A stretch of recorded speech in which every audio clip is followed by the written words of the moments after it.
Vous nous suivez depuis les 5 communes de la capitale Conakry, mais aussi les villes environnantes, pourquoi pas dans les 4 coins de la Guinée, un peu partout dans le monde entier. Nous vous disons merci de votre fidélité sans cesse renouvelée à nos programmes et encore une fois, bienvenue dans votre émission Café Débat, l'espace consacré à l'analyse et au décryptage de l'actualité. Et comme vous le savez, tous les jours, nous donnons la parole à ceux qui veulent l'apprendre en vue d'impacter l'opinion. Vous avez compris, nous sommes bien au bureau de Dr Ousmane Kaba qui nous reçoit ici à son siège puisqu'il est fondateur d'une école, une grande école d'ailleurs, Kofi Annan que vous connaissez. Dr Ousmane Kaba, économiste, homme politique, ancien député et fondateur de l'université Kofi Annan et des écoles Kofi Annan d'ailleurs, il faut le dire comme ça. Avec lui, nous débattrons autour de l'actualité. Vous savez bien, la pandémie du siècle, je me permets de le dire, cette pandémie aujourd'hui qui est en train de faire des ravages, même si à certains endroits ça baisse d'intensité, mais en Guinée pour le moment nous continuons à enregistrer des cas et nous ne sommes plus loin de 3000 cas. C'est pour cela que nous parlerons de ces conséquences. Il n'y a jamais d'effet sans cause. C'est pour cela que nous parlerons des conséquences économiques avec un homme bien aguerri et bien rompu à la tâche, puisqu'il est économiste, plusieurs fois docteur dans ce domaine. Avec lui, nous parlerons des conséquences économiques de cette Covid-19. Et en plus, nous parlerons de l'actualité politique, de la vie, de l'actualité autour de la CENI jusqu'à l'actualité politique dans sa généralité. Mais bien avant cela, docteur, bonsoir. Bonsoir. Bienvenue dans Café Débat. Merci. Vous êtes un habitué de cette émission. Merci de nous recevoir dans votre bureau. C'est avec plaisir. Voilà, vous constatez que nous sommes en mode déplacement. C'est le plateau de Café Débat qui est là aujourd'hui. Alors docteur, nous commençons d'abord par vous présenter et présenter à tous les Guinéens nos condoléances. Nous le faisons depuis le début de cette semaine suite au décès de maman Henriette Conté. Alors que retenez-vous de cette dame qui aujourd'hui fait l'unanimité en Guinée et dans le monde à travers ce qu'elle a posé comme acte dans le pays? Écoutez, c'est avec beaucoup de tristesse que nous saluons la mémoire de maman Henriette Conté. C'est une dame qui a retenu notre attention parce qu'à un moment donné de l'histoire de notre pays, notamment pendant les événements de 2006-2007, elle s'est illustrée comme une bonne épouse qui a œuvré pour réduire la tension autour du président d'alors, le général Lansana Conté. D'accord. Et je pense que cela a pu apaiser la situation, notamment elle a servi d'intermédiaire avec le monde syndical, à un moment où la tension était très très vive, où nous avions déjà enregistré beaucoup trop de morts en Guinée. Oui. Malheureusement, l'histoire de notre pays est jalonnée de violence, de tueries. Et c'est dommage. Donc, comme c'est une personne qui était d'ailleurs une personne gentille, hein, ouais. C'est une bonne personne. Donc, vraiment, moi, j'adresse mes condoléances à sa famille biologique. Que Dieu ait pitié de son âme, que Dieu ait pitié de l'âme de son défunt mari, le général Conté. Ouais. Et vraiment à toute la Guinée. D'accord. Voilà, vous avez donc les condoléances du docteur Ousmane Kaba. Nous le faisons tous les jours, chaque fois que nous faisons l'émission depuis son décès. Et c'est ce que nous allons continuer à faire jusqu'à 14 jours. C'est cette pratique que nous nous sommes imposés. Alors docteur, nous revenons sur l'actualité. Aujourd'hui, l'humanité est frappée par la Covid-19. D'abord, votre perception sur cette maladie? Écoutez, je pense que c'est un virus qui est en train de bouleverser le monde, qui est en train, et je pense sincèrement que le monde ne sera plus la même chose comme avant. C'est un peu comme le grand terrorisme du 11 septembre aux États-Unis. De 2001. De 2001. Là, nous avons un grand tournant dans l'histoire de l'humanité. Quand j'y pense, j'en suis effrayé parce que c'est le début d'un processus. Imaginez que n'importe quel virus peut paralyser le monde. Et c'est ce qui arrive maintenant. Pendant que le monde ne s'y attendait pas. Hein? Voilà. Lorsqu'on voit ce qui s'est passé dans une ville que je connais comme New York, c'est extraordinaire. Et lorsqu'on voit également ce qui s'est passé à la Mecque, et qu'on a vu la Kaaba. Pour la première fois d'ailleurs, moi en tant que très jeune, mais c'est la première fois que je ne pouvais jamais imaginer cela. Mais ça n'a rien à voir avec votre vie, c'est la vie de l'humanité. Je voudrais vous dire que depuis le début de l'islam, la Kaaba n'a jamais été aussi désertée. D'accord. Donc pour des musulmans croyants comme nous, on trouve que c'est extraordinaire. Donc c'est quelque chose qui nous tombe dessus. L'Afrique n'est pas épargnée. C'est une maladie qui a commencé en Chine, qui s'est propagée en Europe et aux États-Unis. Les deux grands foyers de ce coronavirus. Et évidemment, cela a aussi touché l'Afrique et la Guinée avec. Ouais. Nous avions commencé avec très peu, mais maintenant nous sommes autour de 3000 malades. Et je crois que ça commence à peser. Ouais. Alors, ce que je dirais à tous nos téléspectateurs, c'est que c'est une maladie qui existe vraiment et que ça n'a rien à voir avec la politique. Ce n'est pas une question d'être pour ou contre le gouvernement, c'est une question de survie de notre pays et de l'humanité tout entière. Ouais. Donc je profite de votre micro pour dire à tous ceux qui nous écoutent de prendre en compte les gestes barrières, ouais. De se laver fréquemment les mains et de tousser dans le coude comme cela. Et également de porter le masque. Oui. C'est pour éviter que la salive que l'on ne voit pas, ouais, en toute petite quantité, puisse se transmettre la maladie à travers la bouche, le nez et les yeux. Oui. Et il faut également surtout maintenir la distanciation sociale de 1,50 m. Et c'est très important. Nous d'ailleurs nous sommes à un peu plus de 2 mètres. Tout à fait, nous avons tenu compte de cela. Et j'exhorte l'ensemble du peuple de Guinée à ne pas regarder ce problème comme un problème partisan ou un problème politique. Encore une fois, c'est un problème de survie pour notre pays, pour nos frères et sœurs, pour nous-mêmes et aussi pour l'ensemble de l'humanité. Alors, docteur, on constate que ça a commencé par 1. Nous sommes aujourd'hui à près de 3000. Est-ce que vous avez des recommandations à faire à l'ANSS et à toutes les structures qui ont en charge la gestion de cette pandémie, puisque pour le moment, ça ne semble pas être maîtrisé? Ben, tout à fait, et j'ai même l'impression que l'expérience d'Ebola ne nous a pas beaucoup servi. Car lorsque nous avions eu Ebola, nous avons eu des reproches qui n'ont malheureusement pas été corrigés encore aujourd'hui. Notamment lorsqu'on voit les guéguerres que se font les principaux responsables du secteur. Je pense que c'est vraiment dommage et qu'il faut abandonner les problèmes d'ego pour se consacrer à l'essentiel. Malheureusement, nous sommes dans un pays de mauvaise gouvernance. Derrière ces luttes pour le pouvoir se cachent aussi des luttes pour l'argent, malheureusement, et nous aurons l'occasion d'en parler. Oui. Mais ce que je peux vous dire, lorsque j'ai réfléchi au processus d'expansion du Covid-19 en Guinée, j'ai noté surtout que l'un des gros problèmes que nous avons eu, c'était notre capacité de test et l'organisation de ces tests. Ouais, c'était très faible. Hein?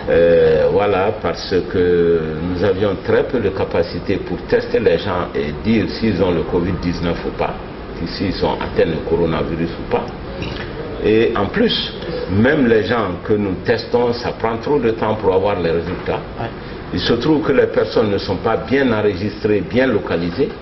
Et même lorsqu'on se rend compte a posteriori qu'ils sont porteurs de ce virus, on ne sait plus les retrouver. C'est ça, c'est compliqué parce que le temps ça a posé un gros problème de capacité de test. Le nombre de tests que nous pouvons faire est très réduit, même par rapport à la population guinéenne. Mais aussi le suivi de ceux qui sont testés pour les retrouver, les localiser, pour pouvoir isoler les personnes contacts. C'est ça qui a dérangé dans notre système. Ensuite, évidemment, les capacités d'accueil des malades sont très réduites. Dès le départ, nous avons préconisé de réquisitionner les hôtels, comme ça se fait dans beaucoup d'autres pays. Vous qui je vais dire, moi, Dr Kaba, je suis intervenu plusieurs fois pour faire cette suggestion de réquisitionner les hôtels. Je ne sais pas pourquoi cela n'a pas été fait jusqu'à présent, d'autant plus qu'on va parler, les hôtels sont désertés aujourd'hui. Oui. On le fait dans beaucoup d'autres pays, pourquoi pas en Guinée, pour donner beaucoup plus de capacité aux médecins, au personnel soignant, pour accueillir les différents malades. Mais aussi, les individus, à mon avis, devraient pouvoir apporter leur aide dans ce domaine pour héberger les malades et les isoler de la société dans laquelle ils vivent. Ouais. Voilà quelques aspects pratiques. Augmenter les capacités de tests, mieux organiser les tests pour localiser les personnes qui ont des résultats positifs, oui, et augmenter également la capacité d'accueil de nos réceptacles. Voilà un peu des pistes sur lesquelles nous pouvons vraiment travailler pour que cela soit fait le plus vite possible. Et espérons que ça arrivera à de bonnes oreilles, parce que pratiquement on n'a pas pour le moment la maîtrise. Alors, Monsieur le Président, cette fois-ci, on s'intéresse à ses conséquences. Covid est déjà en Guinée, beaucoup de secteurs sont touchés. Parlons un peu de l'après ou des conséquences d'ailleurs, immédiates et on sait qu'il y a des conséquences économiques, nous allons en parler. C'est à cause de cela que la Guinée, à l'instar de tous les autres pays, a concocté un plan anti-Covid, de soutien économique. Le plan de riposte économique. Le plan de riposte qui avait d'à peu près 3 000 milliards. En fait, précisément, c'était 3 500 milliards au départ de francs guinéens. Et avec 3 volets, le volet sanitaire, renforcement de tout ce qui est attrait à la santé directement, le volet de soutien social et le volet purement économique. Malheureusement, comme tout le monde a pu le constater, les responsables chargés de ce secteur, malheureusement, ont brillé par la surestimation des différents postes. Oui. La Guinée s'est sentie humiliée lorsque la Banque mondiale a pointé que en fait la facture sociale de l'énergie, la facture sociale de l'électricité, qui devrait être seulement de 6 milliards, lorsque la Banque mondiale a pointé qu'il y a 456 milliards, donc une surestimation de 450 milliards. Oui. Et les gens ont parlé à juste titre de surfacturation, parce que c'est des montants que la Guinée devrait payer pour repartir. Ce qui est un véritable scandale et une humiliation pour le peuple de Guinée. Ça veut dire que la pourriture qui s'est installée dans le monde financier et économique va empêcher ce pays vraiment de progresser. Justement, excusez-moi, je vais vous interrompre là. Si ces genres de pratiques, ces genres de choses arrivent à un pays comme la Guinée, face à une institution comme la Banque mondiale, quelles sont les conséquences? Parce qu'il y a cette question de confiance. Est-ce que ça n'aura pas de... Mais bien sûr que cela a des conséquences, parce que ça mine complètement la crédibilité de la Guinée vis-à-vis de l'institution. Et vous remarquerez que la Guinée, c'est le pays qui a le plus de mal à mobiliser les ressources extérieures de ces institutions et des pays amis. Si vous comparez ce qui se passe ici et dans tous les autres pays, vous verrez que la Guinée est un peu mise déjà à l'écart, parce que les interlocuteurs ne sont pas dignes de confiance, malheureusement. Et heureusement d'ailleurs que la ministre du Plan a protesté vigoureusement, puisqu'elle est l'interlocutrice des institutions de Bretton Woods, il faut le rappeler. Bien. Sinon, ça allait vraiment la catastrophe. Et j'en profite pour dire que nous sommes dans un pays d'impunité et que les seules personnes que l'on punit en Guinée, ce sont les opposants politiques, ce sont les jeunes qui ne sont pas d'accord avec la nouvelle constitution, qu'on emprisonne à tour de bras, alors que les délinquants financiers sont libres de se promener et de jouir de tous ces vols sans aucune punition. On devait se focaliser sur l'essentiel. Voilà, ça c'est vraiment dommage. Alors, vous me parlez des conséquences économiques. Bien, oui. Pour comprendre les conséquences économiques, pas seulement en Guinée, mais dans le monde entier, mais c'est le même schéma. Quels sont les premiers secteurs qui sont impactés? C'est d'abord le secteur des transports. Je rappelle, et c'est ce que j'ai dit, le Covid-19, c'est, je dirais, la face maudite de la mondialisation. La mondialisation, c'est la circulation des biens, des personnes, des flux financiers à travers le monde. Eh bien, aujourd'hui, nous recevons des motos qui sont fabriquées en Chine. C'est la bonne face de la mondialisation. Oui. Mais aujourd'hui aussi, nous recevons Covid-19 venu de la Chine. C'est la mauvaise, ça, je dis que c'est la mauvaise face de la mondialisation. Donc ce n'est pas seulement la circulation des marchandises, mais aussi il y a la circulation des personnes. Et cette circulation des personnes se fait par les moyens de circulation, les bateaux, les trucs, mais surtout les avions, oui. Qui font des vols intercontinentaux tous les jours, des milliers et des milliers d'avions qui sillonnent le ciel. Et voilà une face de la mondialisation. Donc c'est par ce biais que le virus s'est déplacé très vite de la Chine à l'Afrique, en Europe, aux États-Unis, en Océanie, en fait dans le monde entier. Et lorsque cela se fait, la première conséquence c'est l'arrêt des moyens de transport. Oui. Des mouvements de personnes. Voilà, des mouvements de personnes et les moyens de transport avec. Donc tout le monde comprend que le premier secteur impacté, c'est le secteur des transports. Voilà. Et même le transport interne, nous avons dû, à cause de la distanciation, réduire le volume, le nombre de personnes remportées avec les confinements, avec les mesures d'urgence, les mesures barrières. Voilà, les mesures barrières, etc. Donc le transport est vraiment le premier secteur qui est impacté. Et toutes les personnes qui travaillent dans ce secteur des transports sont aussi impactées de la même manière. Ensuite, vous avez le tourisme.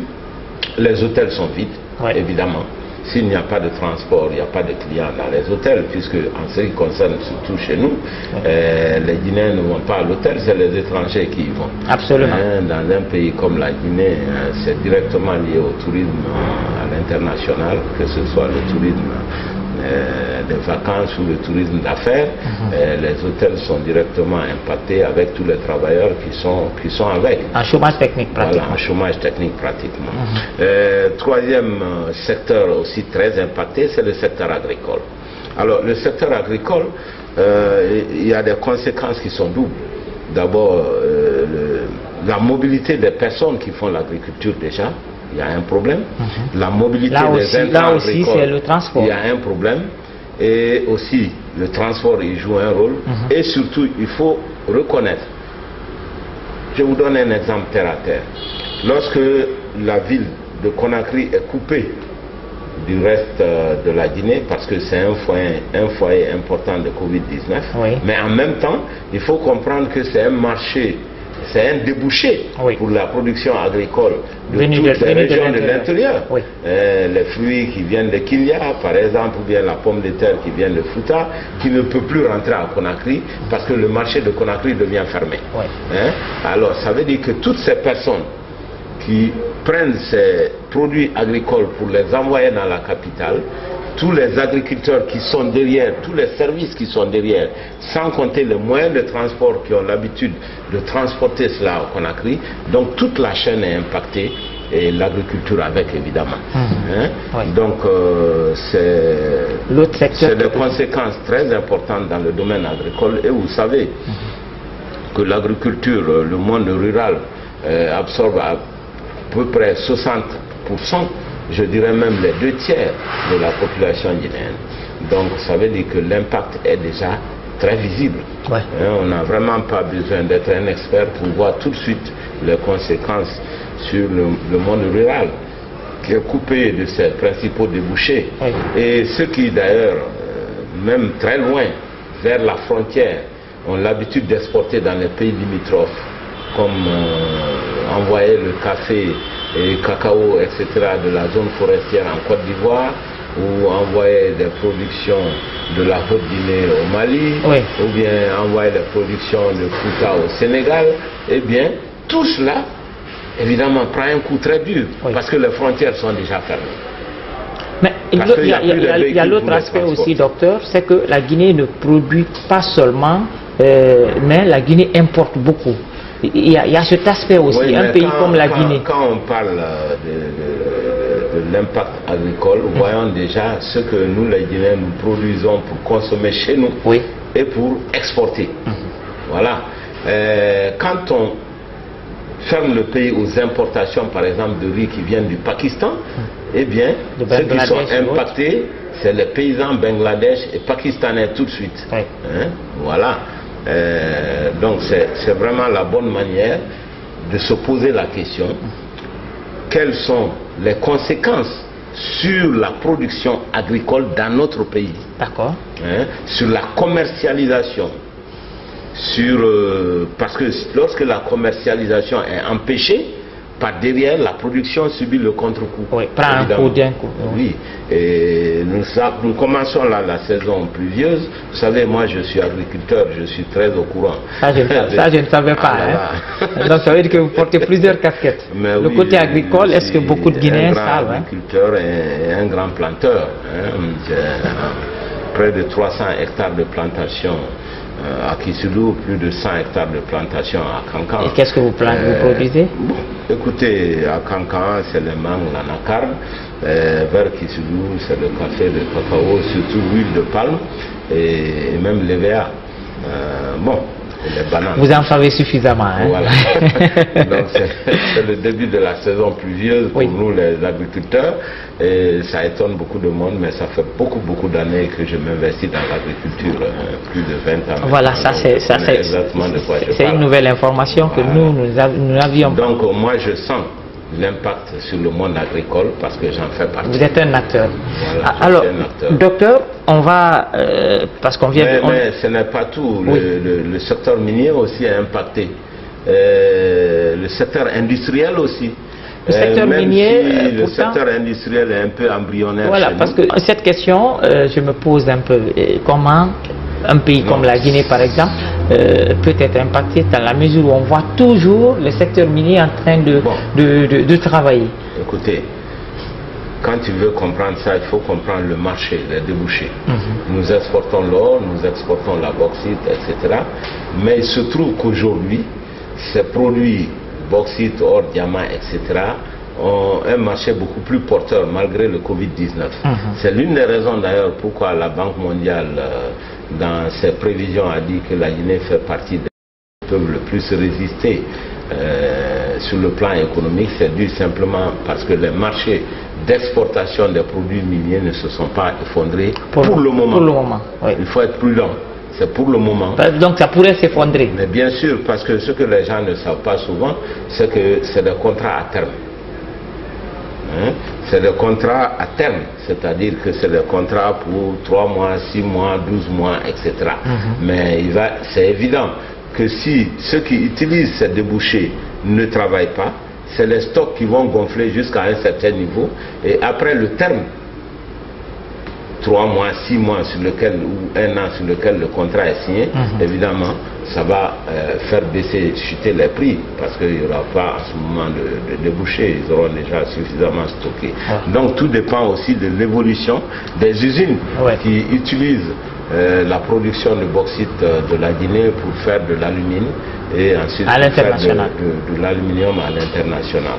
Ce que moi j'ai toujours déploré, parce que j'ai toujours dit qu'il faut que nous-mêmes nous transformions notre bauxite. Vous l'avez dit ici lors de la dernière fois. On la terre rouge, parce qu'on envoie dans ces pays la valeur ajoutée, mais on y envoie aussi le travail de nos enfants, de nos jeunes. Parce que si on produisait ici, la main-d'œuvre pouvait quitter la Guinée. Vous avez dit la toute dernière fois que vous êtes passé sur Fria, c'est la seule usine de transformation de bauxite en aluminium. Fria date de 1955. Ça a été fait par les Français avant l'indépendance. Depuis lors, nous avons été incapables d'avoir une seule usine d'aluminium, à plus forte raison d'aluminium. L'aluminium ne demande pas beaucoup d'énergie, c'est l'aluminium qui demande beaucoup d'énergie. J'avais la vision économique d'un pays comme la Guinée, nous allions nous spécialiser jusqu'à la production d'aluminium, parce que nous avons un potentiel énergétique qui pourrait le permettre. La Guinée devrait être normalement la patrie de l'aluminium et non seulement la patrie de la bauxite. C'est vraiment dommage, et c'est ce que je dis souvent, nous les économistes, les politiques ne nous écoutent pas. C'est pour ça que je fais de la politique maintenant. Vous les rappelez tous les jours, hein? Là, pour pratiquer directement. Mais bien sûr. D'accord, docteur. Il faut prendre le pouvoir pour changer l'avenir de la Guinée. Voilà, vous aspirez toujours à être président de la République. Mais bien sûr, c'est pour ça que je fais de la politique. Merci, docteur. Alors, docteur, toujours les conséquences économiques, mais cette fois-ci sur l'éducation, parce que toutes les écoles sont fermées, et pour le moment, jusqu'à nouvel ordre. Alors, vous êtes fondateur d'école, vous connaissez l'enseignement, vous êtes père de famille, et vous connaissez l'actualité sur la Guinée. Les conséquences de cette pandémie sur l'éducation? Écoutez, c'est évident. D'abord, parmi les mesures de sauvegarde, on a fermé les écoles déjà. On a fermé toutes les écoles, les universités, les centres de formation professionnelle. Donc les conséquences sont immédiates. Qui dit fermeture d'école, dit arrêt des programmes. Et qui mettent en péril les évaluations de fin d'année et donc le risque d'année blanche. Oui. Évidemment, en Guinée comme ailleurs, des solutions existent. C'est l'enseignement à distance. Je n'ai d'ailleurs pas compris pourquoi il y a eu cette levée de bouclier lorsque le ministre de l'enseignement préuniversitaire a essayé de mettre la cour à distance. Parce que... ça existe, non? Oui, ouais. Mais j'ai entendu trop de commentaires négatifs. Je n'étais pas du tout d'accord avec... Par des gens qui n'y croyaient pas? Non, le problème n'est pas là. C'est-à-dire qu'à tout moment, nous avons un choix. Faire quelque chose ou ne rien faire. Voilà. Vous estimez que c'était mieux que rien? Mais bien sûr, parce qu'au moins il faut tenter, nonobstant les limitations des pauvres en termes de téléviseurs, en termes d'électricité, tout ce que vous voulez, mais quand même il faut faire quelque chose. Ou vous le faites, ou vous croisez les bras. Moi je pense qu'à le faire, même s'il y a des faiblesses, même s'il y a des limitations, ça vaut mieux que de ne pas faire. Vous êtes fondateur d'école, est-ce que vous l'avez fait? Je vais vous expliquer. D'abord, il faut savoir que l'université Kofi Annan, premièrement, c'est la première université de toute la Guinée, depuis privée, hein? Privée, depuis 1999. Deuxièmement, nous avons été les premiers à faire l'enseignement à distance il y a déjà 15 ans, en association avec l'université virtuelle africaine. Nous étions capables ici déjà. À l'époque, Internet n'était pas très disponible, donc nous avions acheté des satellites et nous étions capables de suivre les cours d'informatique et de management à l'université Laval du Québec. Ça veut dire que vous avez déjà l'expérience? Oui, et nous avons même délivré beaucoup de ces diplômes-là ici. Mais évidemment, nous avons été amenés à abandonner parce que nous avions à l'époque trop de problèmes d'Internet. Aujourd'hui, évidemment, Kofi Annan est mieux placé pour le faire et nous le faisons. Eh bien, je vous apprends que l'ensemble des étudiants de Kofi Annan est en mesure aujourd'hui de suivre les cours à distance. Donc, ça veut dire qu'ils suivent. Non seulement nous faisons les cours à distance et sur papier et audiovisuel. Nous avons la capacité technique et l'expérience pour le faire. Nous l'avons déjà fait et nous le faisons maintenant. Et nous avons des logiciels appropriés. Vous savez, le monde a beaucoup évolué, c'est beaucoup plus facile maintenant. Nous avons eu des logiciels de Google, des logiciels de Cisco. Nous les avons paramétrés selon nos besoins. Et aujourd'hui, je peux vous dire que à chaque... Par des ingénieurs que vous avez formés? Mais bien sûr, nous avons... Non seulement nous formons des informaticiens de grande qualité, mais nous avons un personnel spécialisé dans ce domaine. Et c'est l'université qui s'est informatisée la première. Je rappelle pour ceux qui ont oublié que c'est l'université Kofi Annan qui a formé les premiers informaticiens de la Guinée. À part Gamal, parce que Gamal avait aussi un centre de calcul où on formait des informaticiens, mais c'est Kofi Annan qui a formé beaucoup d'informaticiens qui sont maintenant enseignants et qui ont enseigné l'informatique dans les autres universités privées. Ça c'est une information qui se transforme en communication. Voilà, donc ce qui s'est passé, c'est qu'aujourd'hui, tous les étudiants de Kofi Annan suivent les cours à distance. Vous devez quand même apporter votre expertise aux questions de souveraineté nationale au ministère de l'enseignement qui n'a pas assez d'expérience comme vous. Si vous avez déjà plus de 10 ans d'expérience, vous devez apporter votre expertise quand même au ministère. Écoutez, c'est avec beaucoup de plaisir, non seulement au ministère, mais à toute université ou école. Nous sommes prêts à collaborer en Guinée. Et qu'est-ce que vous attendez? Parce que je sais que nous sommes les seuls aujourd'hui à donner de très bons cours à distance. Et qu'est-ce que vous attendez pour apporter votre expertise? Je l'apporte déjà, c'est aux autres de formuler leur demande. Je sais ce que nous faisons, mais je ne peux pas préjuger de ce que les autres font. Tout ce que je peux faire, c'est de dire notre disponibilité à coopérer non seulement avec l'État, mais avec le monde privé. Parce que moi, je ne fais aucune différence entre public et privé dans le domaine de l'éducation. Les deux ont pour objet de former les mêmes Guinéens pour rendre service à ce pays. Pour le développement de notre nation. Bien sûr. Alors, nous marquons une courte pause pour revenir pour 10 minutes. 10 minutes nous permettant de survoler l'actualité politique en Guinée. C'est tout à l'heure. Retour sur ce plateau de Café Débat, l'espace consacré à l'analyse et au décryptage de l'actualité. Vous l'avez compris, nous disséquons l'actualité au quotidien. Nous sommes aujourd'hui chez Dr Ousmane Kaba, homme politique, économiste, ancien député à l'Assemblée nationale et fondateur des écoles Kofi Annan. Vous avez compris, en première partie, nous avons parlé des conséquences de Covid en Guinée et dans le monde entier. Il a apporté son expertise en tant que spécialiste des questions économiques sur cette pandémie. Alors, docteur, nous parlons cette fois-ci de l'actualité politique. Nous commençons d'abord par l'Assemblée nationale. Assemblée nationale illégale pour l'opposition, normale pour la mouvance. D'abord, comment avez-vous perçu un peu lorsque vous avez compris que la situation allait passer au forceps en allant installer ces députés? Écoutez, il faut rappeler très brièvement qu'au départ, le PADES, nous étions pour aller aux élections. Il y a eu deux problèmes majeurs pour simplifier. Le premier problème, nous avons estimé que le projet de réforme constitutionnelle, et nous savions qu'il allait présenter ce projet, et que ce projet n'avait qu'un seul but, c'était de faire un troisième mandat. Car si ce n'était pas le cas, toutes les améliorations qui ont été apportées auraient pu être intégrées dans l'ancienne constitution. Ou à travers une révision. Une révision. D'ailleurs, c'était ça l'idée. L'idée, c'était de dire on va réviser l'ancienne constitution. Mais lorsque les promoteurs se sont rendus compte qu'on ne pouvait pas changer l'article 27, l'intangibilité, qui dit donc que le nombre de mandats est limité à 2 et qu'en aucun cas on ne peut faire un troisième mandat consécutif ou non. L'article 27 de l'ancienne constitution. Donc il fallait déverrouiller. C'est lorsqu'ils ont pris conscience de cela que les promoteurs maintenant ont dit donc si c'est le cas on ne peut pas changer cette constitution surtout ce point précis. Donc il faut une nouvelle constitution. Donc notre conviction était faite et c'est tout à fait logique, c'est rationnel. Parce que tous les changements, on pouvait les intégrer dans l'ancienne. Mais si on a changé, c'est parce que le point d'intangibilité, c'est ce seul point que l'on voulait changer en réalité. Voilà le premier problème que nous avions avec ces votes.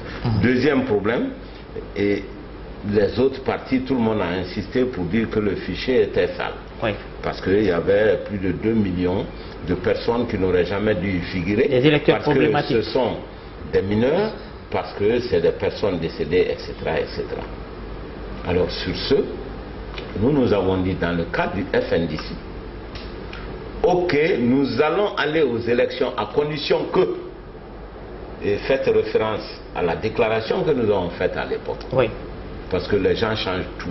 On a dit non, on va aux élections à condition que 4 conditions soient remplies. Dans ces conditions, il y avait le problème de la tête de la CENI qui nous posait problème, il y avait le problème de l'assainissement du fichier, il y avait le problème de renoncement au troisième mandat.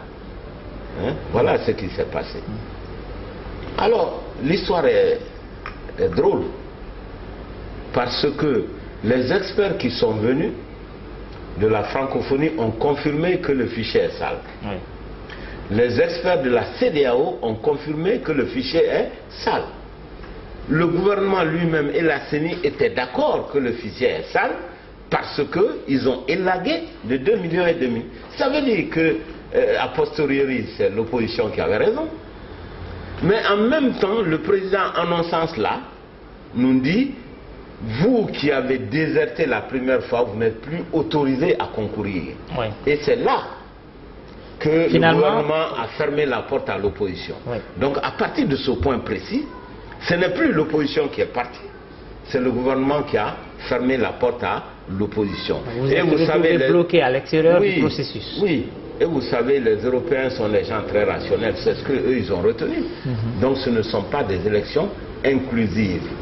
Et pour ceux qui ont du mal à comprendre cette logique, j'ai l'habitude de donner un exemple terre à terre. Vous rendez visite à votre ami, et il vous dit, rentrez, vous dites, ah non, écoutez, la véranda est très sale, je ne peux pas m'asseoir dans ça. Il appelle sa belle-sœur, et est-ce que cette véranda est sale? Oui, oui, oui, oui, donc venez balayer. Et elle balaye. Et votre ami vous dit, écoutez, puisque vous avez dit que c'était sale, vous ne rentrez plus chez moi. Maintenant que c'est propre, vous ne rentrez plus chez moi. Non. C'est lui qui vous a renvoyé ou bien vous avez renoncé à y aller? C'est lui qui vous a renvoyé. Voilà exactement ce qui s'est passé. Donc à partir de là, la majorité des Guinéens, puisque l'ensemble de ces partis du FNDC, il n'y a pas de doute, ont la majorité en Guinée, et bien cette majorité a rejeté le vote. L'extérieur, ça veut dire nous les Africains d'abord, dans notre sous-région, la CEDEAO, ils ont rejeté le vote. L'Union européenne a rejeté le vote, la France, les États-Unis, l'Allemagne, l'Angleterre, etc., ils ont tous rejeté ce vote, y compris aussi les pays africains.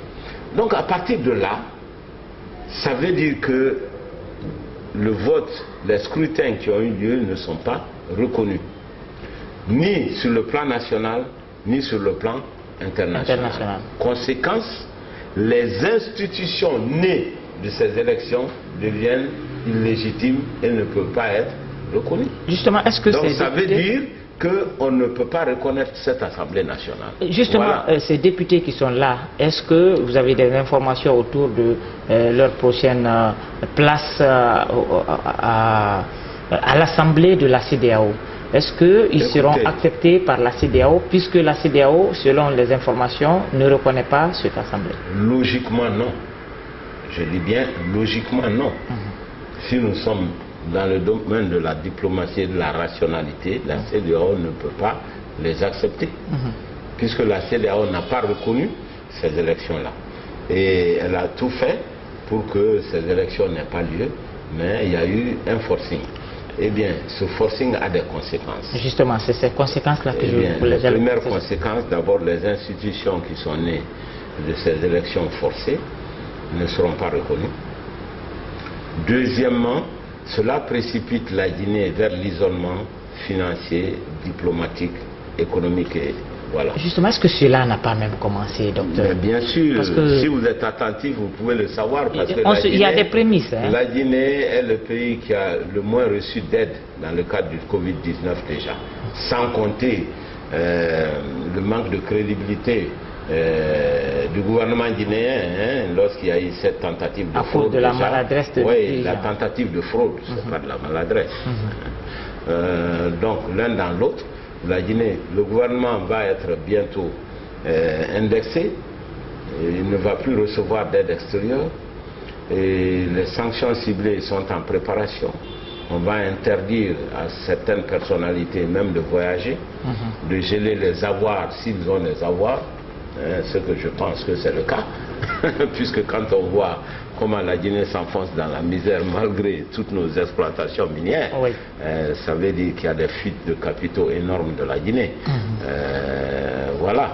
Donc les conséquences vont être mauvaises pour le gouvernement, mais aussi pour les Guinéens avec, malheureusement.